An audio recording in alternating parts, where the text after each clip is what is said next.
Welcome to my presentation on enzymes and rates of reaction. So what are enzymes? Enzymes are biological catalysts that help speed up the rate of reaction by taking an alternative pathway that requires less activation energy. Enzymes are known as globular proteins and therefore soluble in water.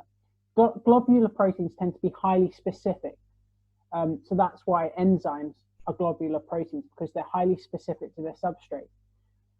Enzymes often will remain unused and unchanged at the end of the reaction. There are two main models that demonstrate how an enzyme will work.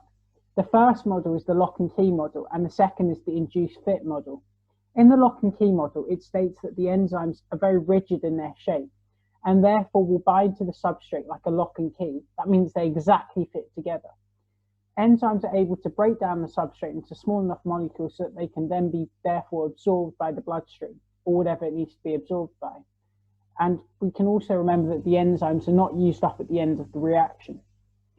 The induced fit model, on the other hand, suggests that the enzymes are highly specific to their substrate. However, the enzyme can slightly change its shape according to the surroundings that it's in.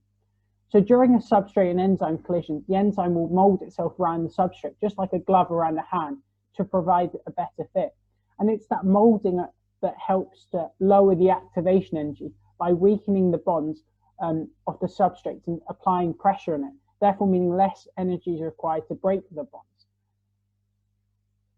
Then as a result, the molecule, the substrate will be broken down into small enough molecules that can be absorbed. So how do we measure the rate of enzyme-controlled reactions? There are three main ways that we can use. The first way is to measure the change in mass on a mass balance as the reaction progresses. The second way is to measure the volume of gas produced as the reaction progresses by using an apparatus or equipment known as a gas syringe. Or we can measure the time taken for a color change to occur, as shown in the diagram. If it goes from colorless to a solution, like a colored solution, we can measure the time taken for the cross to disappear.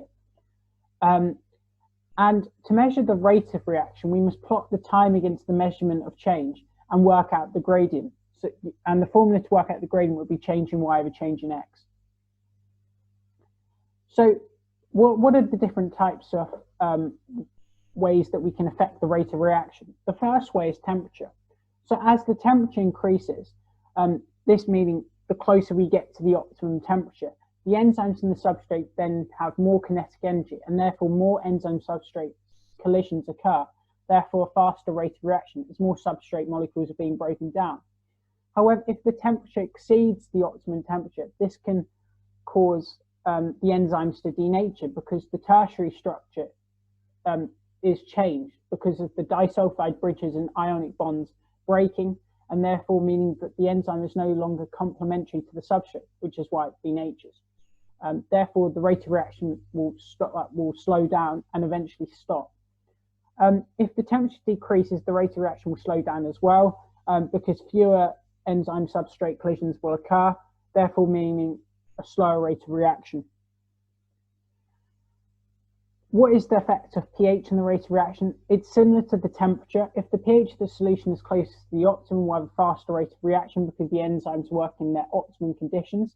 However, if the pH is far off the optimum temperature, it can as a result cause the enzymes to gradually break down due to the disulfide bridges kind of breaking, or the hydrogen bonds, and this changes the shape of the active site, therefore causing the enzymes to denature. And you can see in the graph how the rate of reaction changes according to the pH. The closer you are to the optimum, the faster rate of reaction. As you move to either of the extreme ends, the enzyme basically denatures. What is the effect of concentration on the rate of reaction?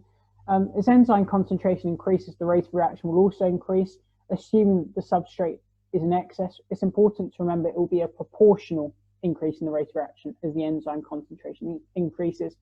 If there is more substrate than enzyme, then the active sites can facilitate.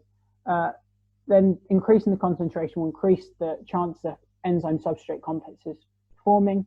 However, if the substrate concentration is limiting, increasing the enzyme concentration will have no effect on the rate of reaction. This is due to the fact that the enzymes are already having enough active sites to accommodate the substrate molecules. There are two main types of inhibitors that can affect the rate of reaction. The first is competitive inhibitors and the second is non-competitive inhibitors. Competitive inhibitors are molecules that slow down the rate of enzyme-controlled reactions. They basically temporarily bind to the enzyme's active site, therefore blocking the active site from other substrates binding to it, therefore slowing down the rate of reaction.